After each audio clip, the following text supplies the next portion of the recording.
Superarnos para vivir. La resiliencia. ¿Qué es esta palabra que parece extraña, pero que sin embargo se utiliza en muchísimas ciencias, en las ciencias y también en las ciencias sociales, como veremos a continuación? ¿Qué significa? ¿Qué ejemplos de resiliencia podemos dar? Muchos, individuales, colectivos.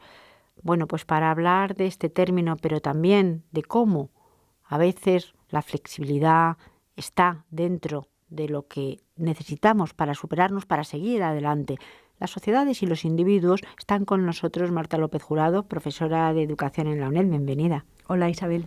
Y también está Sandra Varela, periodista, educadora social. Bienvenida. Muchas gracias, Isabel. Primero el término. Es un término hasta difícil de decir, porque lo podemos confundir con otros. Sin embargo, sabemos que en muchas ciencias, como he dicho, se utiliza de una manera normal y de alguna manera las ciencias sociales pues lo han cogido como propio y viene de la física, de la arquitectura.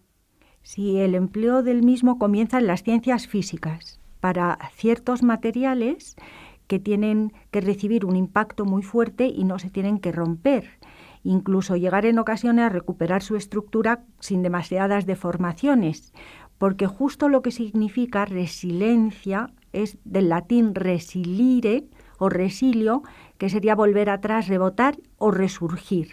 También se aplica a la arquitectura, como muy bien has dicho, porque se planifican edificios, ciudades capaces de resistir catástrofes naturales, como terremotos, huracanes, y de ahí se ha extendido ahora a las ciencias sociales y es un término completamente en boga en la psicología, en la pedagogía. Si vemos, por ejemplo, en un edificio, pues un cimiento, el cimiento nos parece que tiene que ser una estructura totalmente homogénea, y lo es, y tiene que ser resistente, pero a la vez, ante una sacudida, tiene que poder moverse, tiene que ser flexible. Un poco resistencia por un lado y flexibilidad por el otro sería la suma de lo que es la resiliencia. Efectivamente, es esa respuesta ante la adversidad que se acompaña, pero se recupera. Viene el viento, cede un poquito en la fuerza del viento, pero luego vuelve a tomar su posición. De ahí importantísimo en este proceso dinámico la capacidad de flexibilizarse y al mismo tiempo resistir. Es combinación de flexibilidad y de resistencia. Hablamos de un árbol grande, bien arranzado, así bien metido en la tierra, y en un huracán muy fuerte, boom, lo tumba, saca la raíz y ya está, ¿no? Y en cambio hay otros pues juncos que son mucho más endebles, pero son tan flexibles que no lo arranca un huracán de su tierra. Esta es un poco la metáfora de lo que sería esta capacidad que se aprende y que la necesitamos para que en las adversidades de la vida, porque la vida la caminamos con muchísima incertidumbre y hay cosas que nos vienen que siempre son golpes, tenemos que saber que el hombre puede resistirlos y salir de ellos mucho más mejorado, con una mayor capacidad y profundidad ante la vida. Esto no significa de ninguna manera que esto de lo que estamos hablando sea algo fácil. Hace no mucho tiempo hablamos de Nelson Mandela como ejemplo de liderazgo. También es un ejemplo de resiliencia. ¿Y por qué? Porque salió, si se puede decir así, fortalecido de una adversidad terrible como es estar tantísimos años, 27, en una cárcel, en condiciones terribles, con una familia fuera, con un pueblo que por otro lado le estaba esperando, lo cual también tiene que presionarte y que sin embargo tú no puedes hacer nada, tienes que resistir física y mentalmente. Sí, y es muy importante esa resistencia tanto física como mental. Bueno, en el caso de Mandela fue capaz de convertir esos 27 años en prisión, por difícil que nos pueda parecer, en una oportunidad de aprendizaje pues realmente valiosa y tan productiva que le llevó luego a ser capaz de liderar un país y de reconciliar a un país tan difícil de vivir en ese momento en paz. Yo creo que a lo largo de todos esos años en prisión aprendió muchas cosas. O sea, él de ese momento adverso, de esa situación difícil, pudo extraer muchos aprendizajes. Por ejemplo, a ser paciente, a buscar esa visión a largo plazo. Últimamente pues nos dejamos dejamos un poco cegar por la inmediatez, ponemos la velocidad como una premisa imprescindible en nuestras vidas. De hecho, ahí está el movimiento slow, tratando de convencernos de que no todo lo fast y todo lo rápido es tan bueno, ¿no? Que a veces es mejor tomarse la vida y las cosas con cierto tiempo. Esa visión a largo plazo, lo que hoy me parece terrible, quizá dentro de X años, o lo que hoy no puedo conseguir, estoy tan lejos de conseguir como pensaría Mandela en Robben Island, unos años después sí fue posible. También aprendió a ser tolerante con la frustración y a realizar acciones por el bien común, por las que a lo mejor no conseguía una gratificación propia a su persona o inmediata, ni mucho menos, sino a largo plazo y que beneficiaba al conjunto, al grupo, a la sociedad, a la comunidad, no solamente a él como persona. Hay un ejemplo que yo creo que es realmente muy importante. En el tiempo que pasó en Robben Island, él empezó a cultivar un pequeño huerto, le costó mucho convencer a las autoridades y finalmente lo consiguió. Y a él realmente se implicaba mucho. De hecho, cuando le trasladaron a otra prisión, consiguió mejorar las posibilidades, pidió unos bidones de aceite, los abrió, estaban ya vacíos, los abrió, los llenó de tierra, cultivó allí todo tipo de hortalizas. Usaba muchos símiles de agricultura, de horticultura, ¿no? Como que las personas debemos cultivarnos, etcétera, etcétera, y decía que le ayudaban para recordar su infancia, para servirle de aliciente, para permitirle ver de modo positivo el paso del tiempo, relajarse, concentrarse, dar rienda suelta a su creatividad. Llegó a pedir libros y a comprar libros sobre horticultura estando en la prisión, y frecuentemente le hablaba a la gente, pues eso, de lo importante que era para él ese huerto. Años después, ya siendo presidente, y después de ser presidente y siendo reconocido por más de 50 universidades como doctor honoris causa, le decía a sus amigos y a las personas que apreciaba: debes buscar tu propio huerto. Cuando la situación es adversa, debes no solo concentrarte en esa situación y rumiarla mucho, sino al contrario, concentrarte en otra cosa, en una alternativa positiva que te haga extraer lo bueno y pasar de la mejor manera ese mal trago. Lo que ocurre que no siempre, vamos a utilizar una palabra que se utiliza a lo largo de la historia, es la palabra perdón. No siempre, después de 27 años en la cárcel, es fácil. No vamos a hablar perdonar, porque no sabemos ninguno de los aquí presentes si perdonó o no perdonó. Pero lo que sí sabemos es que logró entenderse con quien le había encarcelado. No solamente logró entenderse, sino que compartió con Leclerc, compartió un premio Nobel y se presentaron juntos a recibirlo, y también en muchas ocasiones es verdad también que la otra parte debió ceder poder y el miedo también estaba presente. ¿Qué iba a pasar después de los abusos? ¿Qué va a pasar con nosotros? Eso también tiene que pesar, pero no obstante, yo creo que aquí esta palabra resiliencia está no solamente en resistir a la cárcel y en ser flexible, sino luego salir y seguir y vivir y superar. Eso es lo complicado. Ahí está. Por eso el vivir a lo largo de esa experiencia, el ir trabajando, la manera de extraer lo más positivo, de no sentirse tan frustrado, de no meterse en esa situación de tal manera que nunca vas a abandonarla, que la situación no te va a abandonar a ti. Si tú sales de esa situación, si todo ha pasado, es normal que exista lo que los psicólogos llaman un estrés postraumático, pero llega un momento que hay que superarlo. Si no lo superas, la situación te va a superar a ti, te va a arrastrar eso para toda tu vida. Tenemos otro ejemplo también en la vida de una cárcel que ha dado unos frutos maravillosos. Me estoy acordando ahora mismo de logoterapia, Viktor Frankl, cómo consiguió salir de esa situación tan tremenda de indignidad humana, como se trataban las personas, proyectándose hacia los demás, proyectándose al proyecto, haciendo que los demás tuvieran un sentido de la vida. Y es un poquito parte importante de esta resiliencia, que es no quedarnos en la adversidad, sino saber confiar en la fuerza que tenemos para superar las cosas, proyectándonos o hacia otros contextos, hacia otras conexiones, hacia otros ámbitos que nos den sentido, ¿no? Lo que pasa es que tenemos ejemplos también diferentes. Se me ocurre, Estados Unidos, años 50.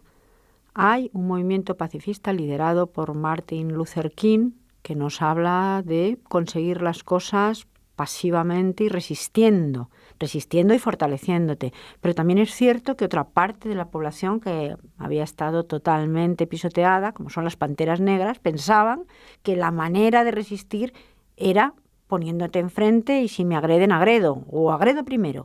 Son dos maneras diferentes de resistir o de ver el problema o de intentar salir del problema Claro, por supuesto, socialmente y para el resto de la humanidad es muchísimo más positiva, como lo hizo Martin Luther King, pero no obstante, no es fácil a veces el tomar esa decisión de qué es lo que debo hacer, también en la India con Gandhi, tenemos muchos ejemplos. Sí, pienso que la violencia genera violencia, el control genera engaño. Estamos hechos de tal manera que los vínculos se generan intentando llegar a posturas negociadas por ambas partes y selladas.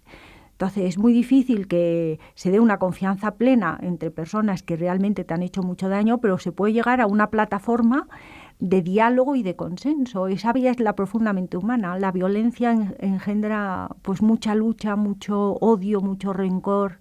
Pero tenemos ejemplos, además, verdaderamente algunos recientes. Recuerdo no hace mucho tiempo que vi una película sobre una modelo africana real, un caso real. A esta niña le habían hecho una ablación, siendo niña, llega a ser modelo, y ella va por el mundo hablando verdaderamente de lo que no hay que hacer, porque ella ni siquiera es consciente, ella cree que todas las mujeres, hasta una edad, todas las mujeres se les hace esto, pero además esto lo ha mandado a hacer su familia, su madre, su abuela, es su propia familia la que se lo ha hecho. El resistir ahí, el además superarte, el llegar a ser una persona en el mundo con cierta importancia y además llevar este mensaje al mundo, tiene que ser muy complicado. Bueno, en realidad la resiliencia no es solo cuando tú has sufrido algo que puedes identificar a las personas que te lo han hecho. Evidentemente hay casos como los que tú mencionas que tendrás que trabajar ese hecho en sí. Evidentemente, bueno, detrás de todas esas cuestiones ella estudiará por qué su madre, su abuela lo hicieron, probablemente encontrará explicaciones de tipo cultural, tribal, ignorancia, miedos, costumbres, tradiciones, etcétera, etcétera, y podrá elaborar todo ese duelo que es necesario para luego continuar superando, ¿no?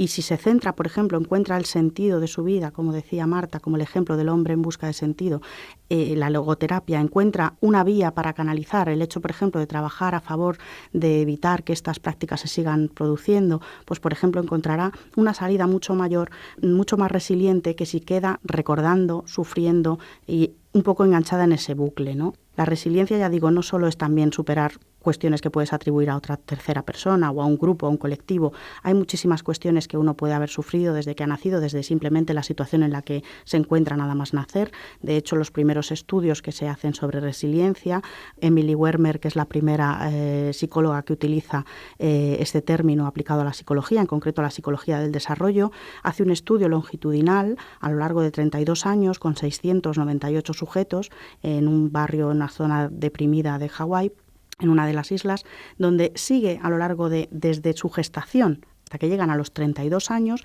y luego estudia qué ha sido de sus vidas. Todo parecía indicar, por la situación de exclusión social en la que se encontraban sus familias, pues digamos unas determinadas causas y situaciones y circunstancias que se podrían encontrar al final a los 32 años. Encuentra sujetos a los que etiqueta por primera vez como resilientes, que son los que, a pesar de toda esa posibilidad que tenían encima, han sobrevivido a esa situación, incluso jugando a su favor y haciendo que esas experiencias sirvan pues para ayudar a otras personas, para superarse más a sí mismos, para ser líderes, para ser más empáticos, etcétera, etcétera. Estamos hablando además de una población como puede ser deprimida, pero por ejemplo en África, y volviendo al caso de Mandela, hemos visto a un pueblo, no, y a él, a un pueblo que ha celebrado, lo digo así porque así yo creo que lo hemos visto todos, bailando y cantando la pérdida de alguien que para ellos era más que un padre, porque lo era, porque significaba el futuro y significaba la esperanza global. Sin embargo, han cantado y han bailado pueblos que en general han estado muy deprimidos. Sí, es que la resiliencia a veces también se observa desde la sociología. O sea, hay sociedades más o menos resilientes. Puede tener que ver con la forma en que nos han educado, porque la resiliencia, luego lo veremos en una segunda etapa, los teóricos empiezan a estudiar si es innata o si se puede aprender, y por supuesto, pues como casi todo en la vida, vemos que sí, que se puede aprender y que bueno, uno puede estar más predispuesto o menos, pero sí se puede trabajar y aprender. En el caso de muchos países que, por ejemplo, su índice de desarrollo no acompaña para nada al índice que se estudia cuando expresan la felicidad que sienten. Y sí se pueden encontrar felices y contentos con su situación cuando los parámetros objetivos indican que hay pobreza, que hay violencia, que hay muchísimas cuestiones, pero es su forma de enfrentar muchas veces. Y en África sí, se despide a lo grande a un líder, a un padre, bailando y cantando como casi todo se celebra la vida y se celebra la muerte en África. También es verdad que quizás sea más difícil cuando estamos educados pues para que todo nos venga bien, en la opulencia por un lado, en la carencia de la muerte, por ejemplo, la enfermedad por otro, es como si no existiera, lo único que verdaderamente existe realmente. Y claro, un golpe ante eso y esa situación todavía es más complicado que pueblos que sufren y sufren desde siempre. Efectivamente, aprenden a sobrellevar la vida y afrontarla con esa dificultad.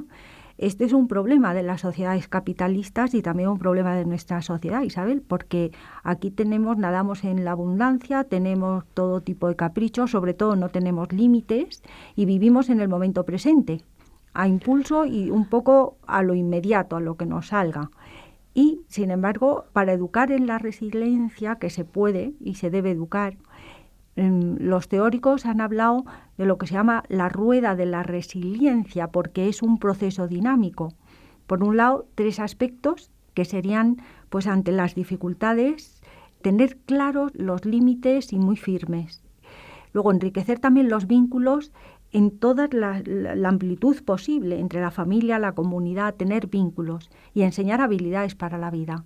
También hay que decir que, por ejemplo, en nuestro país, en estos momentos, en un momento de crisis, en los que la opulencia pues no es tal, por lo menos para todos, estos valores, esta ayuda de la familia, esta especie de energía que se dan unos o que nos damos unos a otros, porque prácticamente no hay familia que no tenga algún problema económico, pues también se da. Venimos de una situación quizá mejor, una situación peor, ojalá mejore, pero mientras todos estos valores se tienen que dar. Tenemos de alguna manera que saber vivir con ello y yo creo que de alguna manera también se está dando. La crisis creo que está siendo una oportunidad. Si algo tiene de positivo solo puede ser esto, una oportunidad para mejorar nuestra capacidad de resiliencia en España. Tomando ejemplos de otros países, como lo que comentabas antes, en los que suceden a menudo pues muchísimas tragedias mayores y que no tienen que ver solo con lo económico, sino con otras muchas cuestiones, se han visto casos dramáticos en España cuando la situación económica ha empezado a ser mucho peor, pero dramáticos hasta el punto de perderse vidas por no soportar psicológicamente la tensión y la situación. Es comprensible, yo no digo que no, pero debemos luchar y trabajar para que estas cosas no sucedan, ¿no? Y debemos aprender que, bueno, pase lo que pase, hay que tratar de ver las cosas a largo plazo, como decíamos cuando hablábamos del ejemplo de Mandela, tratar de relativizar, tratar de contextualizar, tratar de pedir apoyos, tratar de hacer cualquier cuestión, pero no quedarnos solamente en el problema en sí y no saber afrontarlo, superarlo, por difícil que sea. Por llegar y acabar con un caso cercano, que nos es cercano a todos los españoles, el caso de Irene Villa. No hace tanto tiempo presentaba su libro, que por cierto escribe y bastante bien, y hablaba precisamente de esto, porque no decía que era resiliencia, pero verdaderamente ella es un ejemplo de esto, porque ha superado muchas cosas, o las está superando, está en el camino, porque supongo que eso será un camino ya de por vida, y lo hace desde la fuerza y desde los retos y desde la familia y desde los amigos, en fin, un compendio de cosas. Hombre, no en vano los expertos en resiliencia decían que lo importante es ver la triangulación de 3 dimensiones, fundamentalmente. La personalidad del sujeto al que le suceda el hecho en concreto, también el grupo primario, la familia, y el grupo secundario, el entorno, ya el barrio, la comunidad. En ese sentido hay ejemplos como el de Irene Villa, en el que probablemente ha sido capaz de ser más resiliente porque los 3 elementos han sido muy positivos y la han apoyado en ese proceso. Necesitamos totalmente del apoyo afectivo, humano y de los demás. El hombre no es un ser que nace en solitario. Un ejemplo que se me acaba de venir a la cabeza y me parece, hay en YouTube un vídeo ideal que se llama El abrazo del gemelo. Entonces nacieron 2 niños gemelos pequeñitos y los metieron en incubadoras. Entonces uno tiraba para adelante y el otro empezó a apagarse. Y la enfermera, que había leído la importancia del contacto y la importancia del abrazo, se le ocurrió ponerlos juntitos. El gemelo fuerte hizo así y le pasó el brazo por encima del hombro al gemelo pequeñito, o sea, al débil, y empezó poco a poco a respirar mejor y a asumir, pues todos los medicamentos que le estaban dando y ha tirado para adelante. Para ser proactivos necesitamos de los demás. Pues con esto nos quedamos. Muchísimas gracias a las dos. Gracias. Gracias.